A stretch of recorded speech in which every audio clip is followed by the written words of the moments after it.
Federal e seus apensados. Alô, sim, voz. Havendo número regimental, declaro aberta a 10ª reunião da Comissão Especial destinada a proferir parecer ao PL 4567-2016 do Senado Federal e seus apensados. Encontre-se à disposição dos membros as cópias da ata da 9ª reunião realizada no dia 17 de maio. Não havendo discordância, fica dispensada a leitura da ata. Os deputados que aprovam permaneçam como se acham. Está aprovada a ata da 9ª reunião. Comunico o recebimento do ofício 123 de 2016 do deputado Arthur Oliveira Maia, justificando sua ausência nas reuniões do dia 28 e 5 de 5 de 2016. Esta audiência pública atende aos requerimentos dos deputados Max Filho e Davidson Magalhães. Para iniciar, convido para compor a mesa o senhor Claviomar Cariani, economista do Departamento Intersindical de Estatísticas e Estudos Socioeconômicos, DIEESE.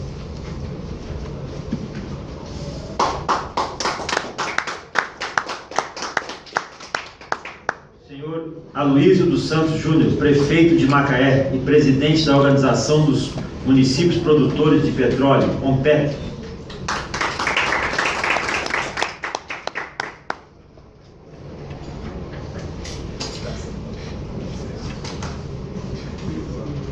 Também ex-deputado aqui desta casa, doutor Luísio.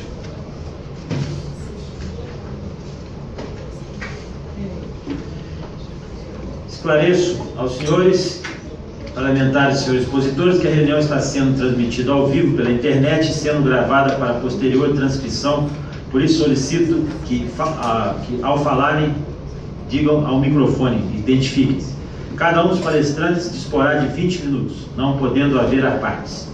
Os deputados interessados em interpelar os palestrantes deverão inscrever-se previamente na mesa de apoio da Secretaria.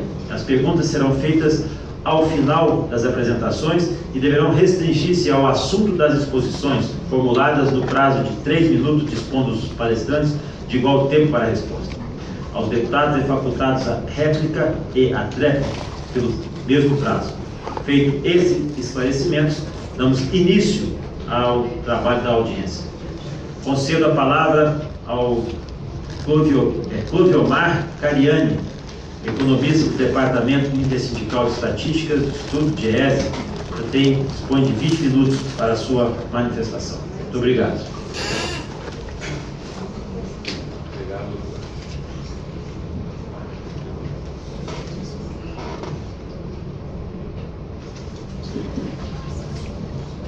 Obrigado, senhor deputado. Bom dia a todos e a todas. Vou ficar de pé para falar, mais fácil. Trouxe aqui uma apresentação que eu queria mostrar para vocês. Primeiro, dizer que eu sou assessor do DIEESE, eu sou técnico do DIEESE, sou economista de formação, fiz mestrado em Ciências Sociais e há 5 anos assessoro o movimento sindical ligado ao petróleo, né, mas de forma geral a FUP, e aí um pouco a minha formação. Queria agradecer também o convite do deputado Davidson Magalhães, que foi a pessoa que foi o deputado que fez o convite, né, para a gente falar para vocês, e dizer que é importante para a gente aproveitar esse espaço aqui para fazer essa conversa com os deputados, com vocês.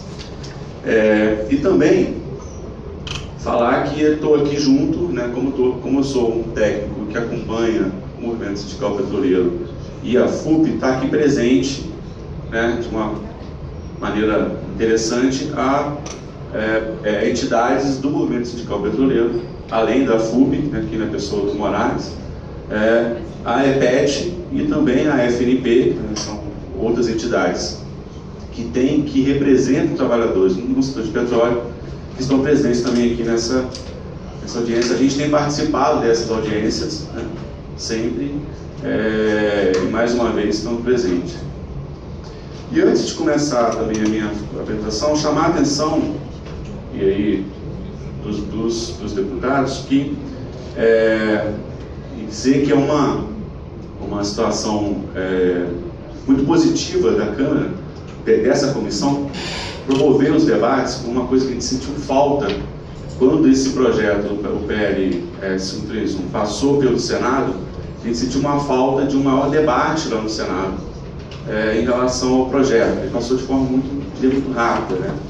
Lembrando aí, a gente acompanhou o debate que teve a mudança, né, do modelo de concessão para o modelo de partilha lá em 2008 até 2010. Tiveram várias audiências também, várias comissões, e teve um bom debate. Então eu queria chamar a atenção disso, dizer que essa comissão está de parabéns nesse sentido, de promover os debates, né, sempre debates de nível altíssimo. Eu tenho acompanhado os debates também e dar os parabéns nesse sentido. Minha fala, vou tentar ser breve nessa primeira apresentação, e depois, durante o debate, tendo perguntas, a gente vai aprofundando, né? Então eu queria tentar aprender como faz aqui. Para tentar discutir um pouco esse tema em relação às participações governamentais, ou seja, todos os recursos que são gerados e que são encaminhados aos municípios, estados e à União em relação à exploração de petróleo, a gente pensou em fazer primeiro duas perguntas para tentar entrar nesse debate. A primeira pergunta que a gente vai tentar responder nessa apresentação é: o que levou à redução, vou mostrar essa redução, das participações governamentais entre 2014 e 2015. Elas vinham crescendo, tiveram um crescimento grande. Essas participações governamentais aqui, royalties e participações especiais, os principais fontes, né, dessas participações, elas tinham uma presença muito pequena no orçamento dos municípios dos estados até os anos 80. Quando a Petrobras vai em direção ao mar, começa a explorar no mar, aumenta muito a exploração de petróleo e aumenta também, por consequência, a arrecadação de royalties e participações especiais. O que aconteceu entre 2014 e 2015 que explica essa redução?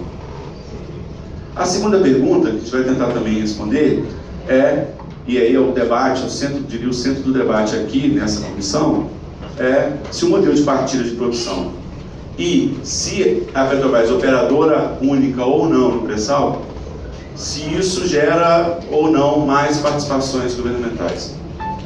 Acho que essas duas perguntas, se a gente conseguir respondê-las, ajudam a comissão aqui no debate em relação ao projeto do PL 131. Para tentar responder a primeira pergunta, primeiro falar como eu já falei rapidamente, dos quatro, também não tem novidade aqui, as quatro formas de arrecadação que vem do processo de exploração de petróleo. Os royalties, que é uma compensação financeira à União, Estados e municípios, decorrente da perda de vida da extração e do recurso natural não renovável em seus territórios ou na plataforma continental. A ideia dos royalties não só do petróleo, mas todos os royalties, de que as gerações futuras, não tendo a condição, por conta da exploração hoje, de usar esse bem no futuro, a gente retiraria um recurso para que essa geração futura pudesse também se beneficiar dessa exploração. As participações especiais, que é uma compensação financeira também extraordinária, são de grandes campos, elas são pagas trimestralmente sobre a receita líquida dos campos que atingiram substanciais volumes de produção ou grande rentabilidade. Então, campos de exploração em que o volume de produção é muito alto, paga-se também as participações especiais. O bônus de assinatura, que é no momento em que a empresa ou o consórcio de empresas ganha o leilão, paga um bônus de assinatura, ANP, e o pagamento pela ocupação ou retenção de área, também acontece somente no modelo de concessão, acontece o pagamento da retenção da sua área. Então, essas quatro modalidades são as principais que fazem com que tenha a participação governamental. Rapidamente falar, também não é uma novidade para vocês aqui na Câmara, sobre as leis que são básicas dos royalties no Brasil. A primeira é de 2004-53, a criação da Petrobras. Ali, quando cria a Petrobras, cria-se também uma alíquota, e aí nesse caso 5%, e tinha um destino específico para investimentos em infraestrutura. Então, quando criou-se a Petrobras em 53, a mesma lei também criou os royalties. Depois, lembrando aqui só leis de royalties de petróleo, né? Existem leis de royalties que são bem antigas, não. Depois, a 7453 de 85, que mantém, e aqui a gente está falando já quando a Petrobras já nesse momento vai em direção ao mar, começa a exploração no mar e aumenta muito a produção de petróleo. Então, novamente, entra uma lei que mantém a alíquota de 5%, o pagamento passa a ser para as entidades subnacionais, ou seja, estados e municípios também passam a receber diretamente os recursos. Tem a produção do mar, e o destino desses royalties eram vinculados à energia, rodovias, água, meio ambiente e saneamento.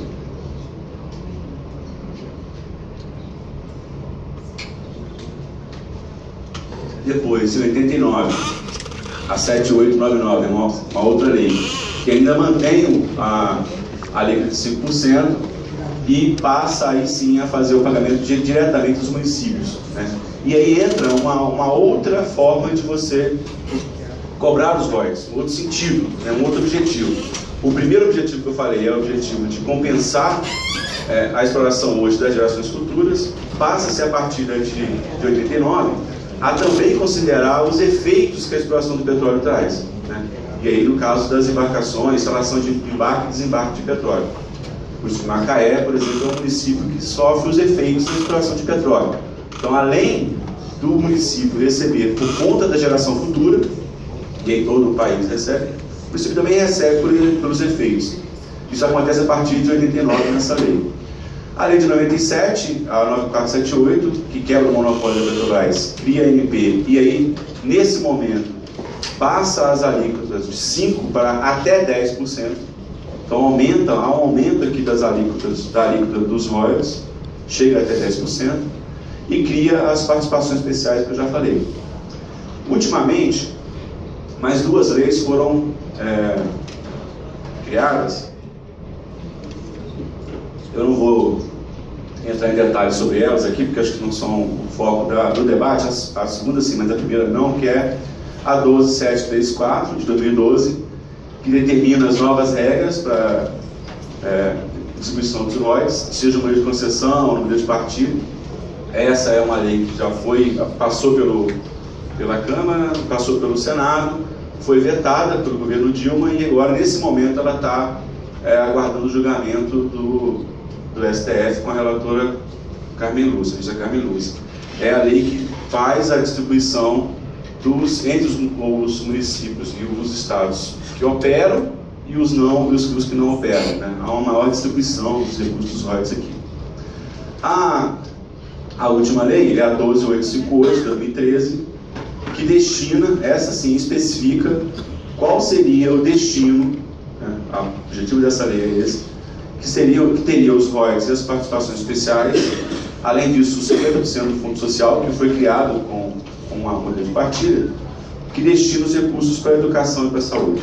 Então essas são, diria, as principais leis que balizam aí a distribuição dos royalties no Brasil. E, de certa maneira, também conta um pouco da história, tentei fazer isso aqui, um pouco da história da arrecadação e destinação dos royalties no Brasil, de petróleo.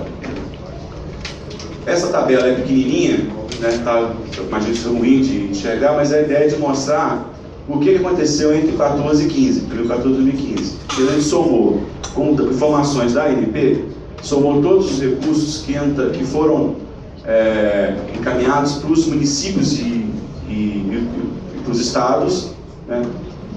Por exemplo, aqui Rio de Janeiro, Ali está todos os recursos que foram para os municípios do Rio e para o estado do Rio de Janeiro, seja de royalties, seja de participação especial, e aí para cada um dos estados que receberam, para a União e outros.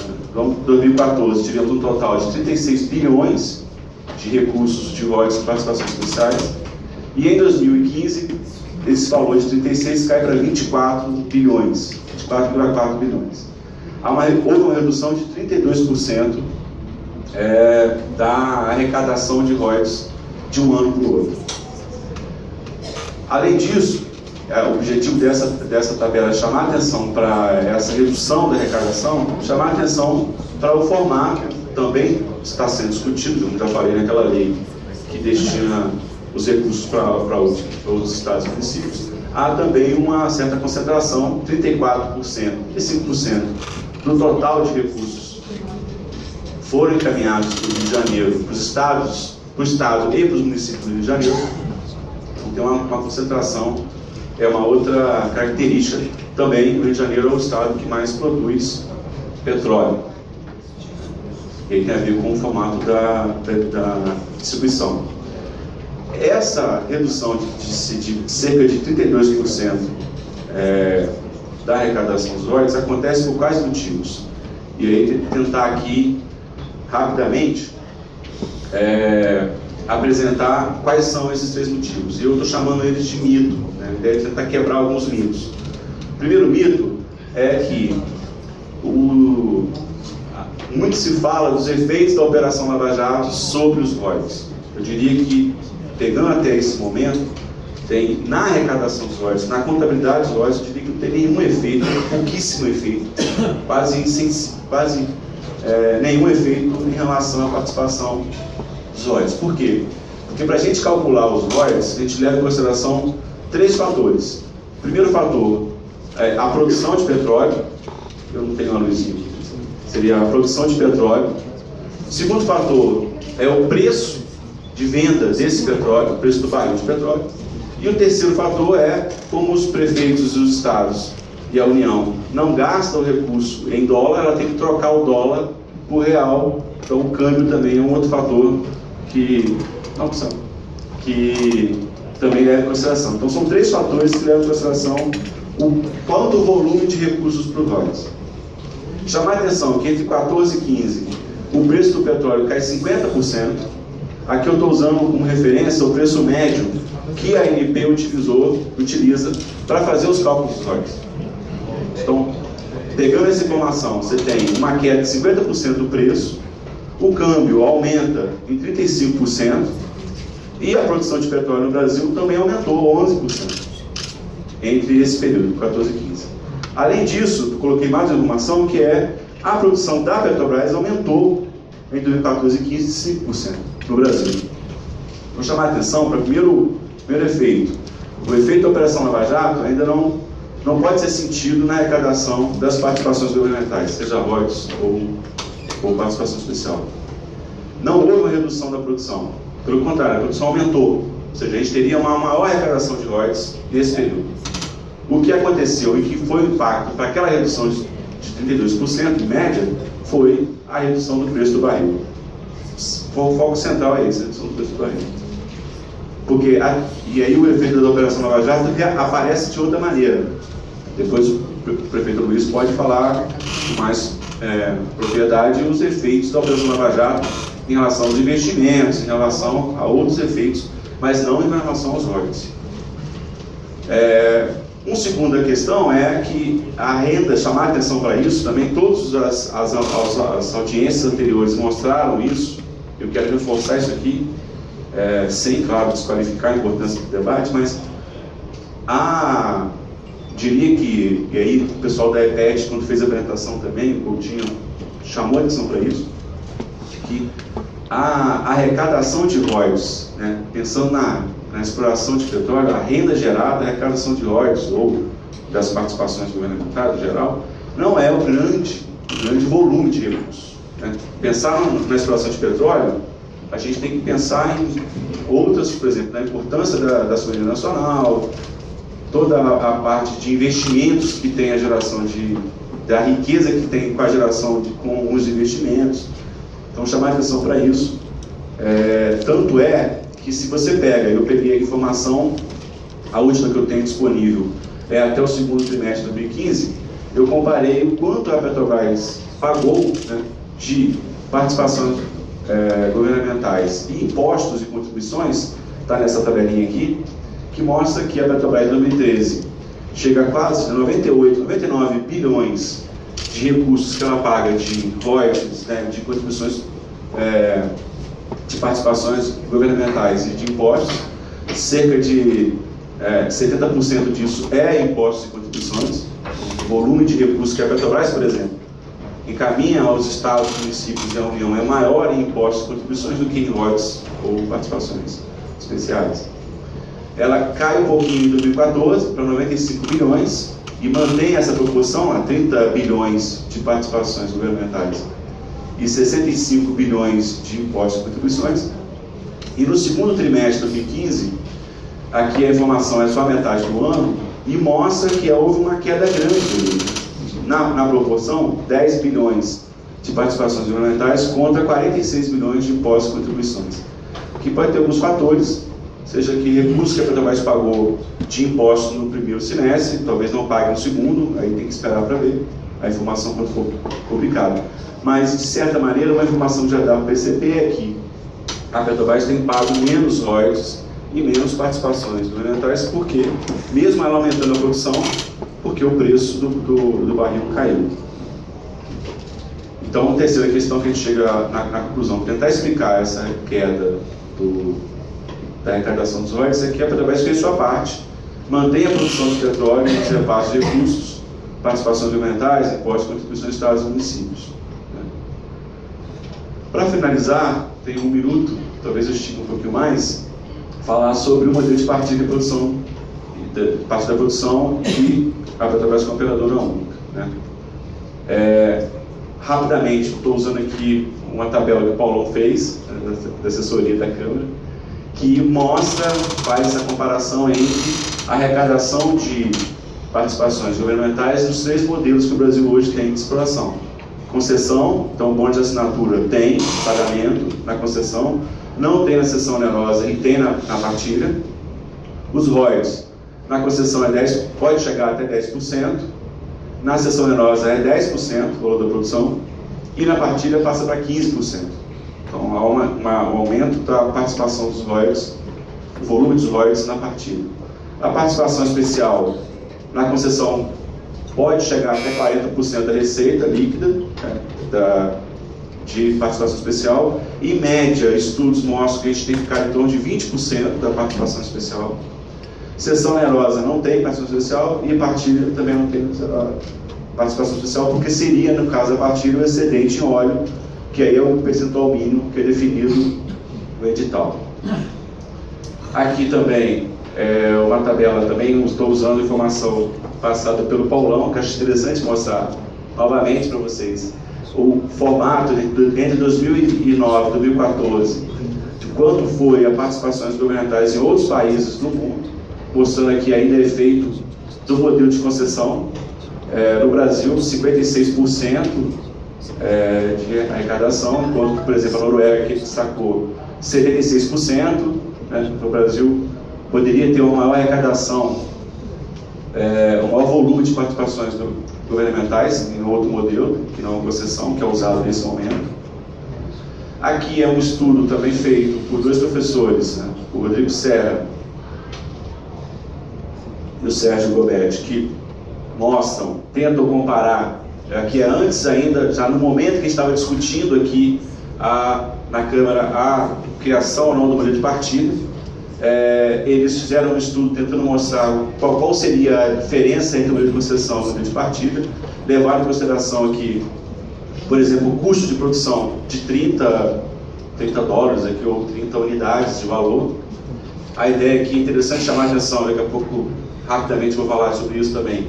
Aqui estão mantendo o custo de forma igual, ou seja, pouco importa a empresa que está operando, o custo aqui é 30, e a gente teria um resultado aqui no final de participações governamentais de 55% no modelo de concessão, enquanto no modelo de partilha chegaríamos a 74%. Se a gente soma, e eles somaram, quanto seriam de dividendos pagos, porque, imaginando que no caso de uma empresa estatal como a Petrobras tem uma participação, paga dividendos à União, somando isso também, chegaria a 87% de arrecadação com o modelo de partilha, enquanto que o de concessão ficaria em 76%. Essa tabela também mostra que as empresas teriam um lucro final maior no modelo de concessão do que no modelo de partilha. Nessa distribuição entre as empresas e a União, de forma mais simples assim, o modelo de concessão teria mais recursos para as empresas e no modelo de partilha mais recursos para a União. A importância da Petrobras como operadora única, a gente acha que aí tem a ver com o debate dos custos, que eu vou tentar fazer mais rápido aqui nesse sentido. Ali, já mostrei para vocês que no modelo de partilha há uma expectativa e há estudos que mostram que a arrecadação das participações governamentais é maior do que no modelo de concessão, mantendo o custo igual, pouco importa quem opera. Aqui a gente quer aprofundar o debate um pouquinho para dizer o seguinte: a Petrobras operando tem um custo menor, e se ela tem um custo menor, como é o modelo de partilha, e a partilha é calculada depois do custo, sobraria mais recursos para a União, para as participações governamentais. A informação é da Petrobras, que ela está extraindo petróleo hoje, né? Só a fase de extração em $8 o barril, enquanto, segundo ela e segundo a Agência Internacional, fica em torno de $15 o barril das outras empresas. Então há uma redução ao preço menor da Petrobras. E aí, também usando o material feito pelo Paulão, e aí eu fiz algumas pequenas modificações e atualizações, a gente tentou calcular o quanto seria os efeitos para aquela lei que destina recursos para a educação e saúde, quanto seria, quanto perderia, né, esses setores, educação e saúde. Então, aqui essa tabela tenta mostrar isso somente em Libra. Então, a gente pegou aqui 12 milhões de barris. No tempo, é claro que isso aqui está diluído em cerca de 35, 40 anos de fase de exploração. A gente trouxe para hoje e fez uma simulação mostrando que se a Petrobras não operasse 0%, ou ela operando como é agora, 40% na partida, em Libra. Considerando o dólar 3,50 e o preço a $50 o barril, a gente teria, se a Petrobras não operasse, uma redução de cerca de 284 bilhões para a União, e somente para a área de saúde, educação e saúde, uma redução de 61 bilhões. Isso fundamentalmente por conta do preço ou do custo de exploração. Por exemplo, se a gente olha aqui os royalties, é o mesmo valor, 315 bilhões, porque é só 15% da produção. Então, 61 bilhões para o caso de Libra. Se a gente vai e coloca em consideração os 176 bilhões que o estudo da UERJ apresentou como possibilidade mínima de pré-sal, a gente chegaria a 4 trilhões a menos na receita dos Estados Unidos, isso aqui imaginando todo o período de exploração do pré-sal no Brasil, né? E 800, quase 900 bilhões a menos para a área de educação e saúde. Aqui, rapidamente já, finalizando, uma tabela também apresentada pela EPET, aqui eu estou reforçando essa tabela para mostrar, esse gráfico, para mostrar a evolução dos preços de custos de exploração de petróleo no mundo, né, chegando aqui aos 20 dólares de exploração. Essa informação também é apresentada por uma agência americana, que mostra que o Brasil ele não é um país que tem um dos maiores custos de exploração de petróleo, seja de custo de capital, que é o roxo, seja o custo operacional, que é o verdinho. E por que isso? Porque tanto o Brasil como os primeiros países aí de cima são países que têm uma exploração de petróleo em regiões mais remotas, né? Por isso também que o custo aumentou nos últimos anos, porque a gente começa a ir em direção a regiões mais remotas e mais difíceis de exploração. O pré-sal é muito mais difícil explorar petróleo lá do que no Kuwait, por exemplo. E por fim, o último slide é a informação sobre o custo de extração que a Petrobras divulgou agora, no primeiro trimestre de 2016. A primeira linha mostra isso, o custo de extração da Petrobras no Brasil em dólar, sem participação governamental, ficou em $10 o custo de exploração, caiu 21% em relação ao primeiro trimestre de 2015, e aí o principal motivo para isso é a Petrobras tem aumentado a sua produtividade nos poços do pré-sal, tem aumentado a sua participação de óleo do pré-sal, e aí esse petróleo, por mais que tenha custos iniciais maiores, mas como a produtividade é muito alta, tem uma redução dos custos. Na teleconferência que a diretoria da Petrobras fez para divulgar esse balanço, a diretora Solange chegou a comentar que a produção, o custo de extração ficaria abaixo dos $8, porque há uma nova construção de novas tecnologias para que aumente a produção e que poços do pré-sal possam produzir mais de 40 mil barris dia, ou seja, um volume maior de produção reduz o custo, impacta o custo. E se a gente leva em consideração o custo de extração com a participação governamental, caiu de $20 no primeiro trimestre para $13 em 2016. Queda de 33%, aqui tem a ver com o preço do barril que caiu. Acho que era isso. Obrigado. Obrigado, Cláudio.